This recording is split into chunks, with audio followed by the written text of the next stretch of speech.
Okay. And part 2, 14 Queen Street, Belgrave. And it's about that the Council of the Township of North Huron hereby approve the demolition of the municipal building at 14 Queen Street.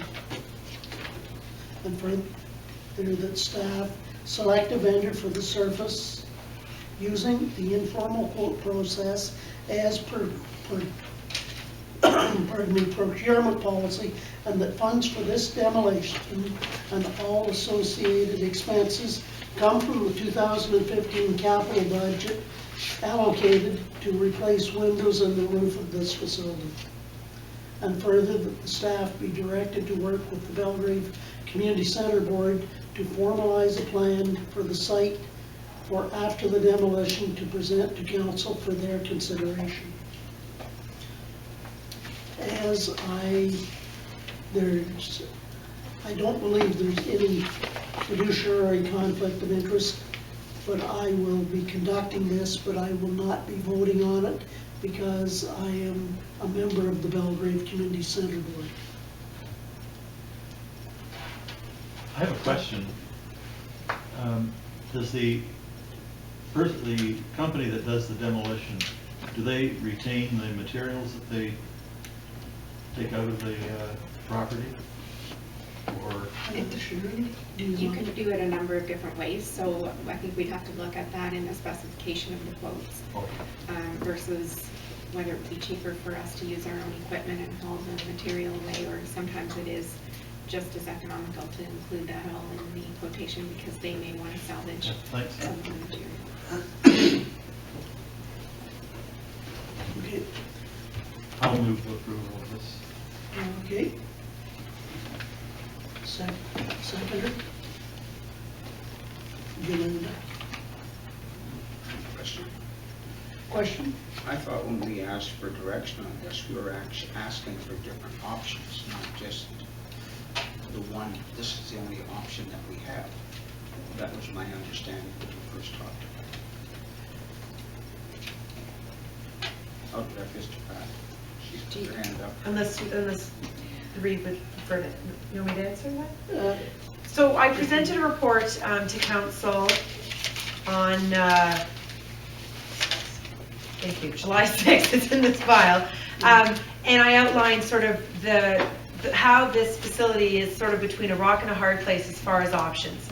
And so I was instructed at that time to go back to the Belgrave Community Center, the neighbors, and establish whether there was any interest in the property, other options. And the communication back from the Belgrave Community Center Board was no, they were not interested in any activity going on in that facility. They were not interested in adopting it inside their property or within their mandate. On the other side, that property owner is just, the only concern they had was that their water was going to be connected with no interruption and cost to them. So because of the nature of the facility being that the property lines run the way they do and it's sharing a septic service, we can't sell the property. It would not have a septic service. We could try to rent the facility, but in order, before we could do that, we would have to spend the $26,000 to $27,000 on the roof and window repairs. So the time that it would take us back to gain that back in revenue and rent did not appear to be a good answer to the problem.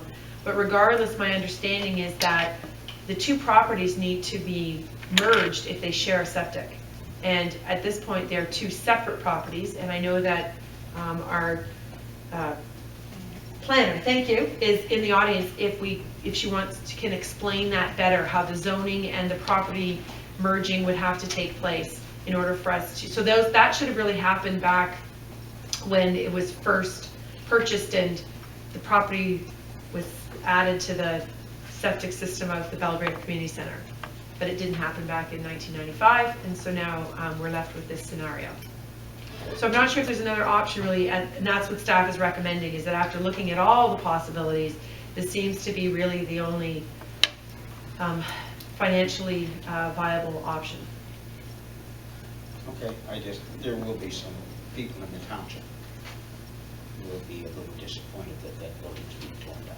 That's just my, it's a landmark. Yeah. in the village of Belgrave. It's a township office for a lot of years. So, no, I'm okay with it, I just. Yeah, we recognize there's going to be some emotional reaction to the decision.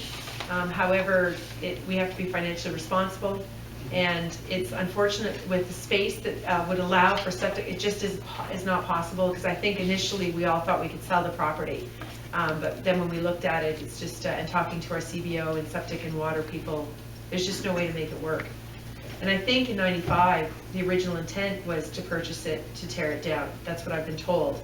And then that was quickly reversed just prior to tearing it down to turn it into the municipal office. But I'm sure there's people in this room that could answer that better than me. That is what I've been told by Ralph Campbell when I spoke to him about the property and its history with the municipality.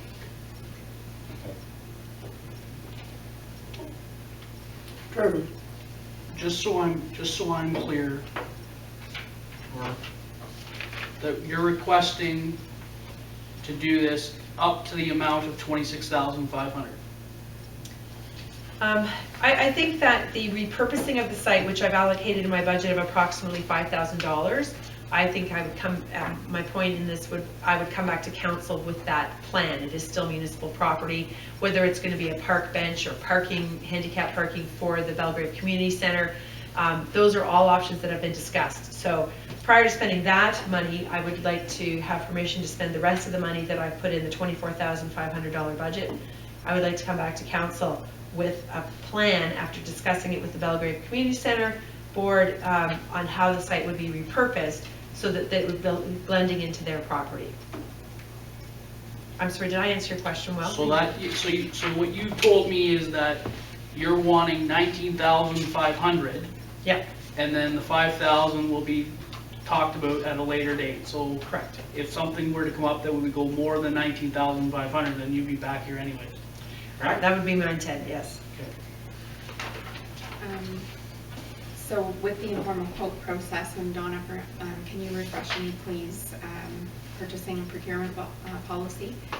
Will that require, if it's over a certain threshold, council approval to accept those quotations? Yes, it depends on what the price actually comes in at, but Pat, because there's such a specialized few that can actually undertake this type of work, that we will have to try to find out first if we can find someone to do it. That's step A. And then what the pricing is, and then follow our policy on that. But that's what Pat is looking for here as part of all this, to use the, for her to have authorization to be able to go ahead and do that up to the $10,000 there. So in seeking out the estimate of $10,000 and speaking to a company that does this work, depending on how things such as what Brock was alluding to, will we let them take the stuff to the landfill without a fee? And things like that will all change what the quote comes in at. And so $10,000 is our limit on an informal quote process according to the procurement policy. So the process is I reach out to vendors and give them some standard shopping list that they would quote to, which we're asking them to do, the service. And then typically it is not required that at that stage I come back to council for approval. We would just take the lowest bid. But if it exceeds a threshold in the procurement policy, Yeah. it would require council approval to accept the quote. Am I correct? Is that 5,000? Yeah, tenders are 25,000. Okay. I believe 10,000 goes to the department head, but Okay. we can look that up Yeah, and I get back just- to you before the end of the meeting. Yeah, no, that's Just don't have fine. the procurement book here. I think that was just sort of what Trevor's Okay. was. Yeah, I just wanted to make sure that if something comes up that we're at where you're actually allocated 19.5, if something comes up that was unforeseen, that we're just not going to continue to spend money without coming back here. So that's my No. question. No, you're right. And if something comes in crazy, you'll be alerted. I'll keep you apprised of the process in my activity reports, and if there's another report that needs to come to council, we will bring that. Thank you. So you don't know for sure if this $10,000 will be that No. That was inside the estimate that I received from a contractor that does this work. And he gave me a range based on what we're doing with the fill as well, what we're gonna fill it with, depending if it's gonna be parking lot or whether it's going to be grass. So he gave me a slight range, but he was on site, he toured the facility, and he gave me an estimate, not a quote, because I wasn't bidding out the project at this stage. It's also in discussions with Tim Lewis that is the range that we should be receiving quotes in at, our CBO.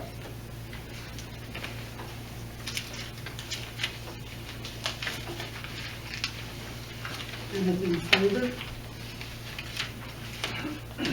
All in favor of the motion? Carried.